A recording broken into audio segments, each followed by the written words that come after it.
Picture walking into the most important room of your career, locking eyes with the man who owns your soul, and acting like he is a total stranger. That was my exact strategy. It backfired spectacularly when he grabbed a microphone and dismantled my entire secret life in front of 1,000 people.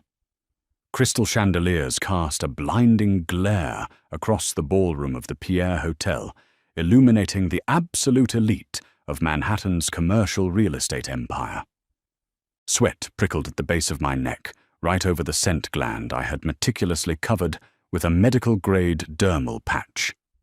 As an omega in a cutthroat industry dominated by aggressive alphas, my biology was a liability. I wasn't just any omega, though.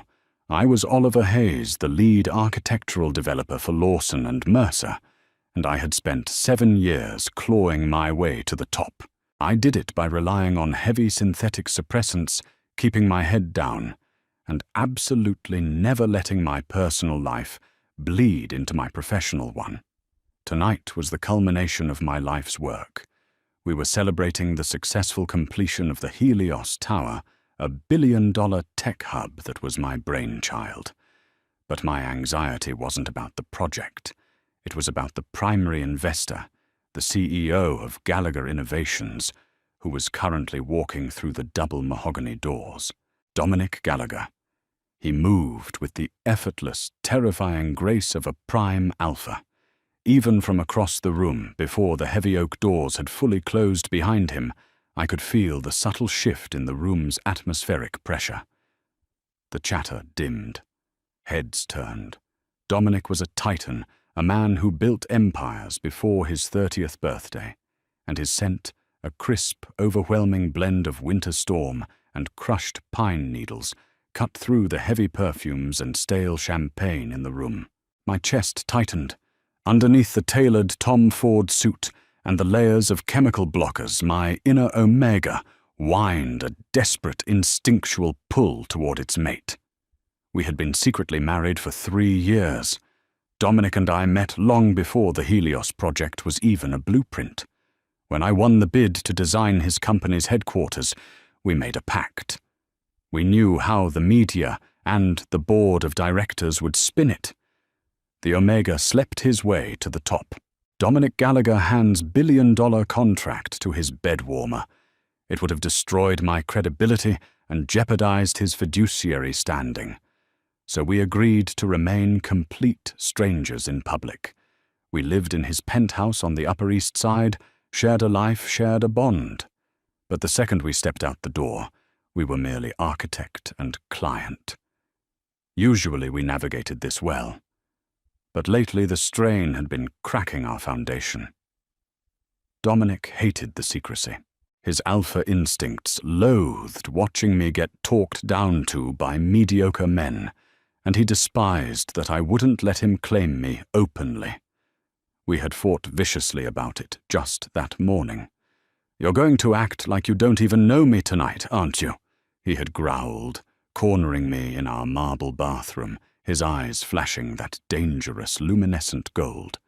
"I'm going to act like a professional Dominic," I had replied, slipping past him. Now standing by the ice sculpture with my boss, Richard Lawson, an archaic, condescending alpha who still believed omegas belonged in nesting rooms, I saw Dominic's gaze lock onto mine. The gold flared in his eyes, visible even from 50 feet away.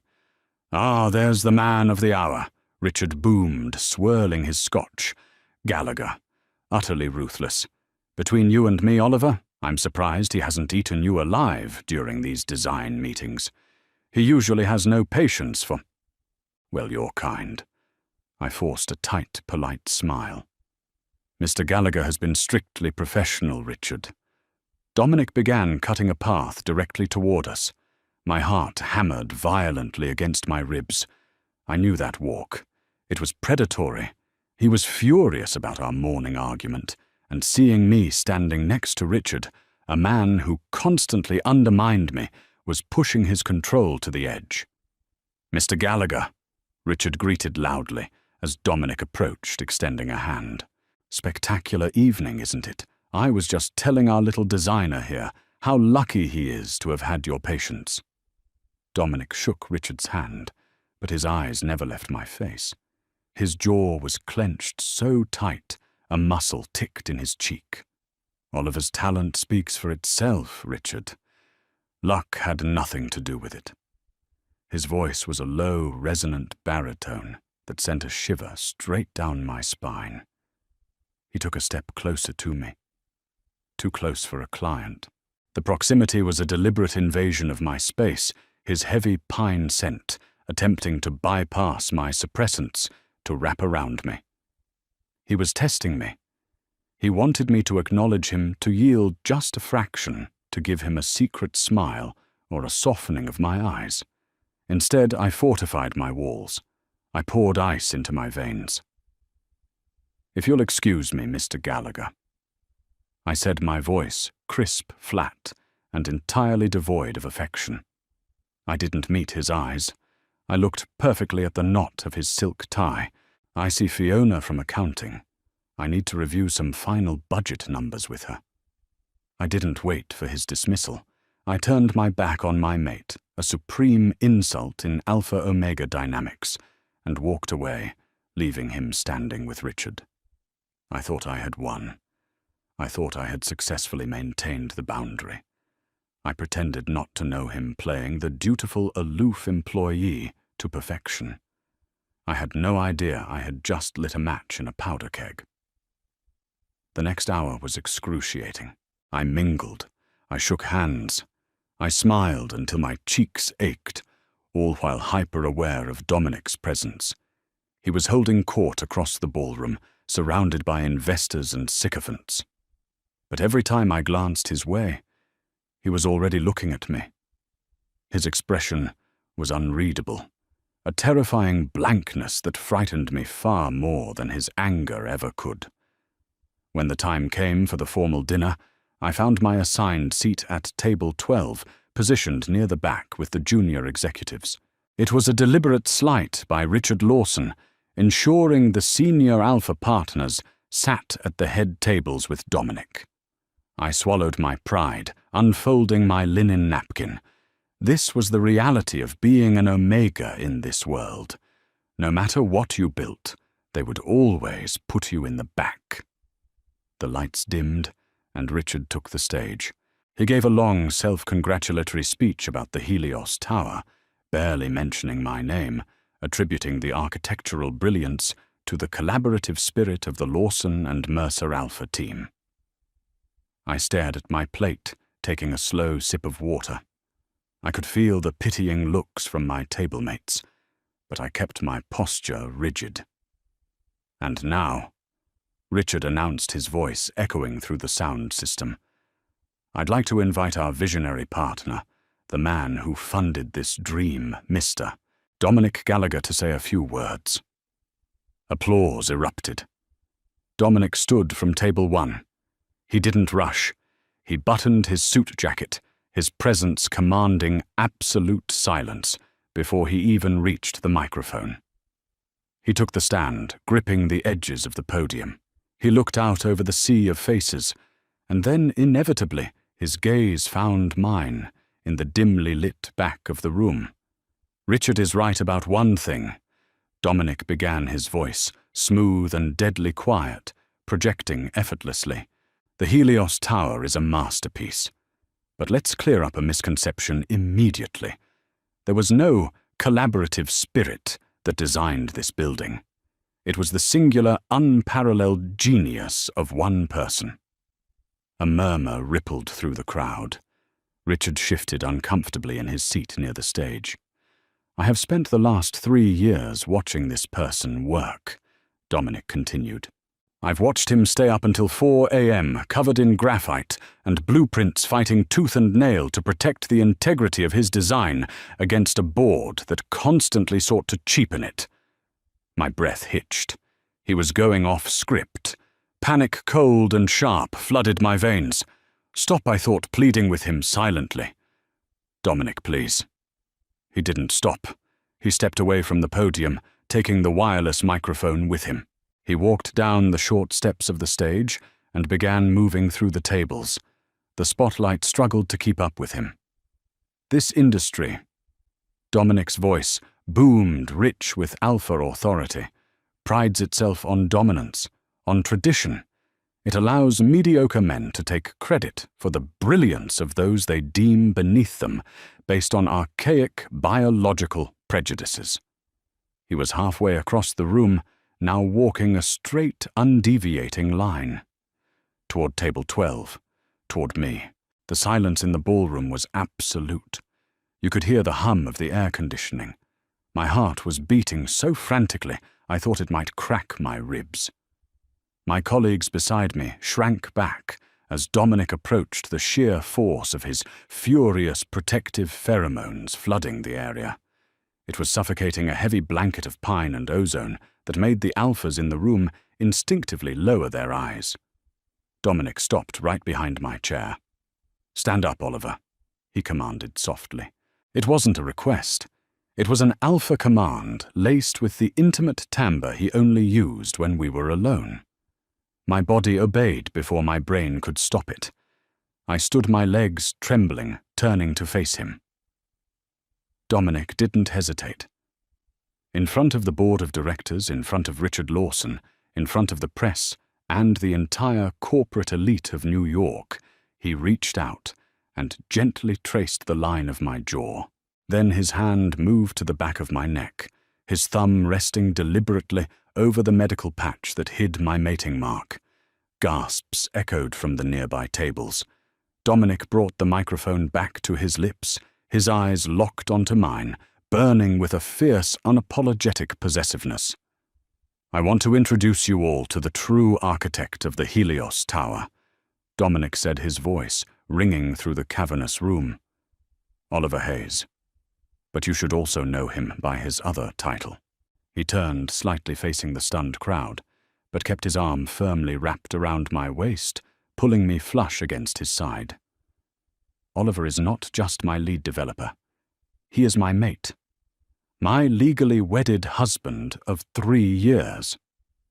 Dominic's gaze swept the room, daring anyone to challenge him, settling finally on a pale, sweating Richard Lawson. He is my entire world, my everything, and if any person in this room ever attempts to sideline him, disrespect him, or take credit for his genius again, I will personally see to it that you never work in this city for the rest of your life. The silence shattered. Chaos erupted in the ballroom. Chairs scraped, voices raised in shock, and the flash of a rogue camera went off somewhere near the press pit. The illusion of my quiet, independent life was dead burned to ash in the span of 3 minutes by the man who was currently holding me so tightly I could barely breathe. I looked up at Dominic, my shock morphing into a chaotic blend of terror and relief. He looked down at me, the hard lines of his face softening just a fraction. "You pretended not to know me," he whispered, tossing the microphone onto the table where it landed with a loud thud. "So I decided it was time everyone knew exactly who you are to me." Flashbulbs exploded like a strobe light in a pitch-black room, instantly blinding me. The momentary silence that had followed Dominic's declaration shattered into a violent cacophony of overlapping voices, aggressive alpha pheromones, and the frantic clicking of cameras. The wall of reporters previously confined behind velvet ropes near the exit surged forward like a tidal wave breaking against the dining tables. Panic, cold and sharp, flooded my veins. My carefully constructed reality was disintegrating in real time. I could feel the hostile judging stares of a dozen senior alpha partners boring into my back, stripping away my title, my degree, and my hard-earned respect, reducing me to nothing more than the CEO's bedmate. "Get your hands off me," I hissed, my voice trembling with a mixture of betrayal and raw adrenaline. I shoved hard against Dominic's chest. Dominic's grip didn't loosen. If anything, his arm became a band of forged steel around my waist. The heavy, intoxicating scent of his winter pine pheromones spiked thick with alpha protectiveness and territorial aggression. He wasn't just my husband right now. He was a predator guarding his mate from a perceived threat. "We are leaving," Dominic commanded, his voice a low, terrifying rumble that vibrated through my ribs. He didn't wait for my consent. Moving with that terrifying, effortless grace, he practically dragged me through the maze of tables, ignoring the shouted questions from the press pool. "Mr. Gallagher, is it true you awarded the Helios contract to your husband?" Oliver, did Richard Lawson know about this conflict of interest? "Dominic, over here, are you facing SEC investigations for undisclosed nepotism?" Security personnel in black suits swarmed us, forming a human barricade against the reporters. We burst through a set of concealed double doors meant for catering staff, leaving the glittering chaos of the ballroom behind. The service corridor was starkly lit with fluorescent tubes, smelling of industrial cleaner and stale bread, a jarring contrast to the champagne-soaked glamour we had just escaped. Dominic pinned me against the cool concrete wall of the hallway, the second the heavy doors swung shut, signaling his security detail to guard the perimeter. His chest heaved beneath his tailored suit, his golden eyes glowing with residual alpha fury. "What is wrong with you?" I screamed, the echo bouncing sharply off the narrow walls. I slammed my hands against his shoulders, though trying to move him was like trying to push a mountain. "Are you insane? You just destroyed my entire career in 3 minutes. 7 years of blood, sweat, and suppressants. Dominic, gone. Erased? Because you couldn't handle your own ego. Dominic snarled, his face inches from mine. He slammed a hand against the wall beside my head, trapping me. "You call that ego? I just watched Richard Lawson stand on a stage and take credit for the building you designed. I watched him shove you into the back corner of the room like you were a fucking intern, Oliver. You are my mate. You are a genius. And I am done watching mediocre men step on your neck just because of your biology." "It wasn't your place to fix it," I yelled back, my breath hitching as my omega biology violently clashed with my logical brain. My instincts were screaming at me to submit to bare my neck to my furious alpha and let him protect me, but my pride fought back with everything I had. "Do you think they're going to respect me now? Huh. Look at the headlines tomorrow. Dominic Omega sleeps his way to the top of the skyline. Gallagher Innovations funds Lover's Pet Project. They won't see an architect anymore. They'll just see your whore." Dominic flinched. The word struck him like a physical blow, and the golden fire in his eyes fractured, replaced by a profound, agonizing pain. He pulled his hand back, as if the wall had burned him. "Never," he whispered, his voice cracking with a vulnerability he only ever showed behind the locked doors of our penthouse. "Never use that word to describe yourself. You are my husband." "To them I'm just a scandal," I said, my voice dropping to a defeated whisper. Tears prickled my eyes, threatening to spill. I hated crying.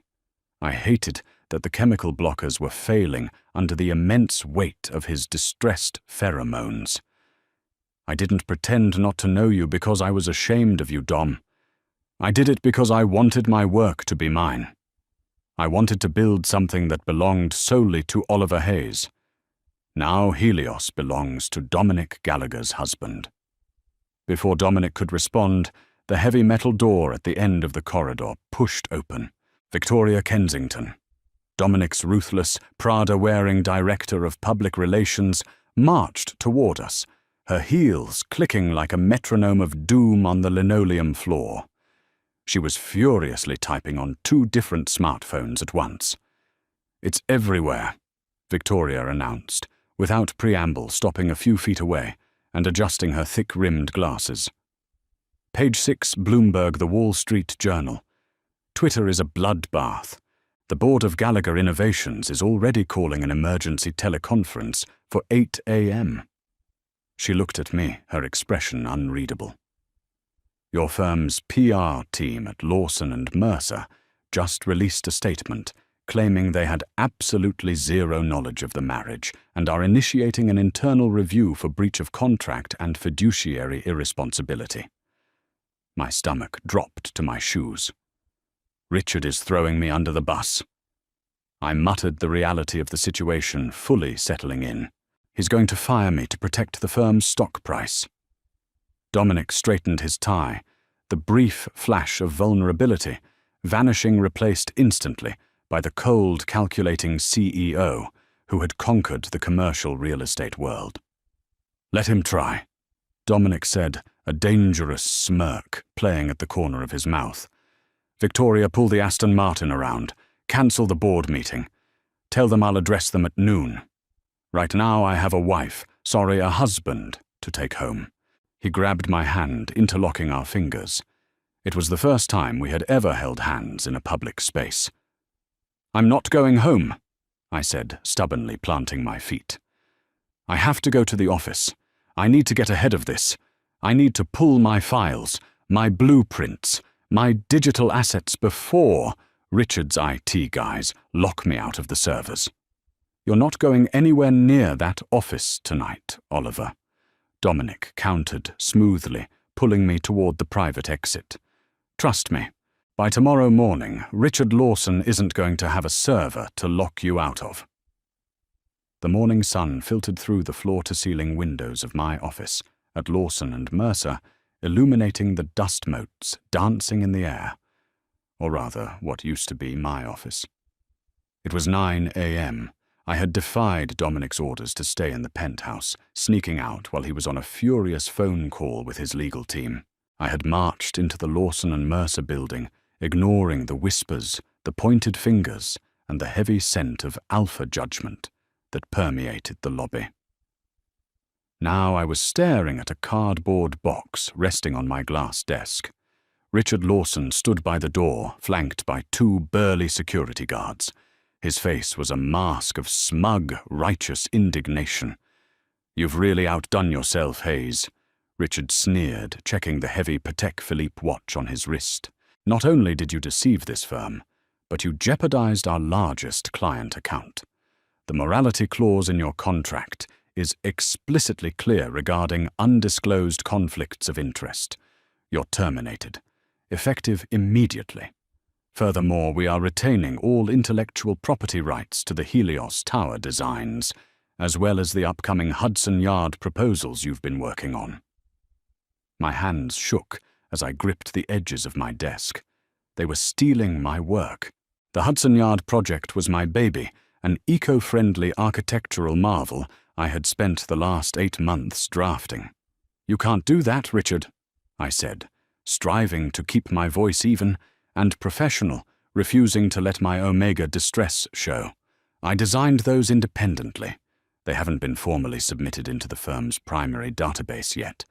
You did them on company time, on company equipment, Richard retorted, stepping closer, his overbearing stale cigar scent rolling toward me in a wave of intimidation.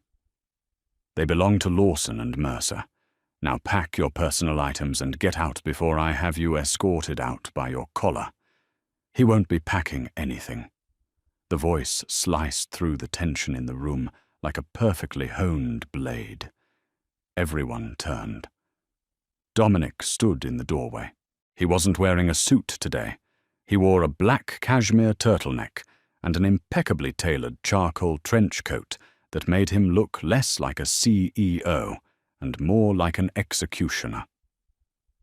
Behind him stood Victoria Kensington, and a man I recognized as Tristan Montgomery, the most vicious corporate acquisitions lawyer in Manhattan. Mr. Gallagher. Richard stammered, his smug demeanor faltering instantly. He waved the security guards back. This is an internal personnel matter. I assure you we are handling the situation. We are severing all ties with Mr. Hayes to ensure the integrity of your investments. Dominic ignored Richard completely. He walked across the room, his eyes solely focused on me. He stopped in front of my desk, reaching out to gently brush a stray lock of hair from my forehead. The public display of affection, so casual and intimate in the middle of this corporate war zone, sent a jolt of heat straight to my core. "I told you to wait at home," he murmured softly. "I don't hide, Dominic," I replied, lifting my chin. Dominic smiled, a genuine, blinding expression of pride. He finally turned to face Richard. "Richard," Dominic began pacing slowly around my glass desk. "You seem to be under the delusion that you still have the authority to fire anyone in this building." Richard blinked, a nervous sweat breaking out on his forehead. I am the managing partner of this firm." "Of course I do. Tristan." Dominic snapped his fingers without looking back. Tristan Montgomery stepped forward, opening a sleek leather briefcase. He pulled out a thick stack of legal documents, dropping them heavily onto the glass desk, right next to my empty cardboard box. "As of 8:45 a.m. this morning," Tristan stated in a bored, monotonous voice, "Gallagher Innovations, through its subsidiary holding companies, executed a hostile takeover of Lawson and Mercer. We purchased the outstanding debt you've been hiding from your board, Richard, and acquired 51% of the voting shares from your silent partners, who were more than happy to cash out above market value." The color completely drained from Richard's face. He looked from the papers to Tristan and then to Dominic, his mouth opening and closing like a suffocating fish. You bought the firm in 12 hours. That's impossible. The regulatory approvals alone. I have a lot of money, Richard, and even more motivation." Dominic interrupted his voice, dropping to a lethal whisper. "You spent 3 years taking credit for my husband's genius. You spent last night trying to humiliate him, and this morning you tried to steal his intellectual property." Dominic leaned against my desk, crossing his arms. "Lawson and Mercer is being dissolved," Dominic announced cleanly. "Its assets, including this building and all current contracts, are being transferred to a newly formed entity, Heirs Architectural Development.